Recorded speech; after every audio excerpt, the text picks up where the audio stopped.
पत्नी के टॉर्चर से परेशान होकर भागा। महाराष्ट्र और गुजरात के स्लम में रहा। 16 साल बाद लौटे आर्मी मैन की आप बीती। हिमाचल प्रदेश के कांगड़ा में रहने वाले सुरेंद्र 16 साल पहले लापता हो गए थे। आर्मी जवान सुरेंद्र सिंह, जिन्हें मृत मान लिया गया था, अचानक पठानकोट की अदालत में पेश हुए। दहेज उत्पीड़न के आरोपों से तंग आकर उन्होंने दुनिया छोड़ने का फैसला किया था और सालों तक रेलवे स्टेशनों पर रहे। तो क्या है पूरी कहानी, हमारे साथ बने रहिए। मेरा नाम है मुकेश रावत, आप देख रहे हैं रियल क्राइम एट 9। तो ये कहानी है, उसमें कहा गया है सुरेंद्र सिंह ने कहा कि मैं कभी मरा नहीं। यह बात हिमाचल प्रदेश के कांगड़ा में रहने वाले आर्मी के जवान सुरेंद्र सिंह ने कही। 16 साल पहले सुरेंद्र सिंह अचानक गायब हो गए थे। अब वो पंजाब के पठानकोट की एक अदालत में पेश हुए तो सब हैरान रह गए। उनके गायब होने की वजह दहेज का मामला था। पत्नी पर लगाए गंभीर आरोप। सुरेंद्र सिंह पर आरोप है कि वो दहेज के मामले में अपनी पत्नी मीना कुमारी की प्रताड़ना से तंग आकर भाग गए थे। मीना कुमारी पठानकोट के घो गांव की रहने वाली है। सुरेंद्र सिंह ने बताया कि मैं बहुत परेशान था। मेरी पत्नी ने मुझ पर और मेरे माता पिता पर दहेज उत्पीड़न का केस कर दिया था। वो मेरी पोस्टिंग वाली जगह पर आकर मेरा सार्वजनिक अपमान करती थी। उसने मेरे साथ इतना बुरा बर्ताव किया कि मैंने दुनिया छोड़ने का फैसला कर लिया था। गुजरात और महाराष्ट्र की झुग्गियों में रहे। सुरेंद्र सिंह ने आगे बताया कि मैं सालों तक गुजरात और महाराष्ट्र के रेलवे स्टेशनों पर झुग्गियों में रहा।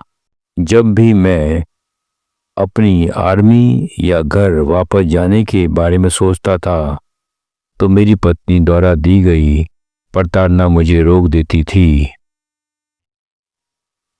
आर्मी की 32 मीडियम रेजिमेंट और इंटेलिजेंस विंग पर इस मामले की जांच हो रही है।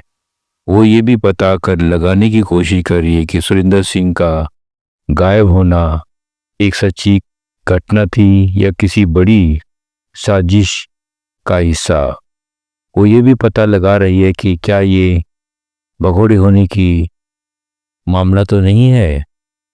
सुरेंद्र सिंह ने आर्मी में 11.5 साल तक नौकरी की। गायब होने से पहले उनकी आखिरी पोस्टिंग गुजरात में थी। उन्होंने कहा कि इस मामले में उनके सैन्य कैरियर और निजी जीवन दोनों को बर्बाद कर दिया। सुरेंद्र सिंह ने बताया कि उन्होंने अपने इकलौते बेटे को आखिरी बार तब देखा था जब वो सिर्फ 1 साल का था।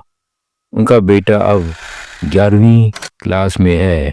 उन्होंने कहा कि शायद वह मुझे पहचाने भी नहीं।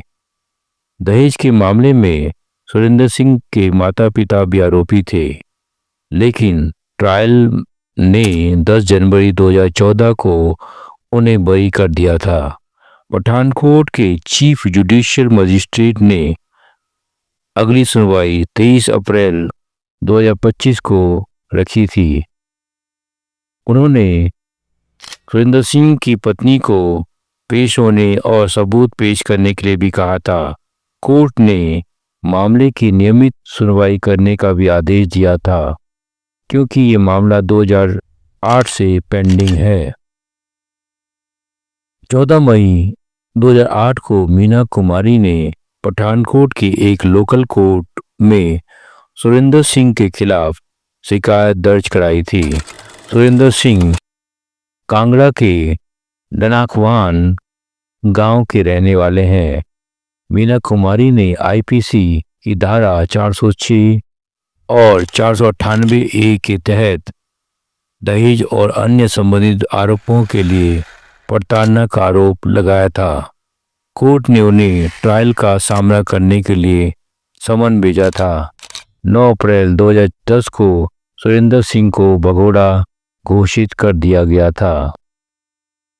कानून के अनुसार सुरेंद्र सिंह के खिलाफ समन, वारंट और अनाउंसमेंट जारी किए गए थे, लेकिन वो ना तो अपने घर के पते पे मिले, ना ही अपनी ड्यूटी पर।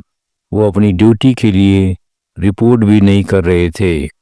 इस बीच आर्मी ने उनके खिलाफ कार्रवाई करते हुए उन्हें मरा हुआ मान लिया। उनकी पत्नी को उनकी कानूनी वारिस के तौर पर फैमिली पेंशन दे दी गई थी। सुरेंद्र सिंह ने कोर्ट को बताया कि 2009 में एक एक्सीडेंट में उनकी याददाश्त चली गई थी। हाल ही में उन्हें अपनी याददाश्त वापस आई है। कोर्ट ने उन्हें जुडिशियल कस्टडी में भेज दिया और मामले को आर्मी में उनके कमांडिंग ऑफिसर के ध्यान में लाने का आदेश दिया।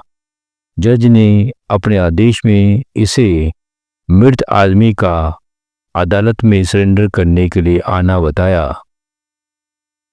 सुरेंद्र सिंह फिलहाल जमानत पर हैं और कांगड़ा में अपने भाई के साथ रहते हैं। सुरेंद्र सिंह ने बताया कि लगभग 16 साल तक निर्वासन रहने के बाद उन्होंने फेसबुक पर अपने भाई से संपर्क किया। उन्होंने अपने भाई के मनाने के बाद ही वापस आने का फैसला किया। उन्होंने आगे बताया कि पिछले महीने उन्होंने आर्मी अथॉरिटी और रेजिमेंट के रिकॉर्ड ऑफिस को पत्र लिखकर बताया कि वो जिंदा है।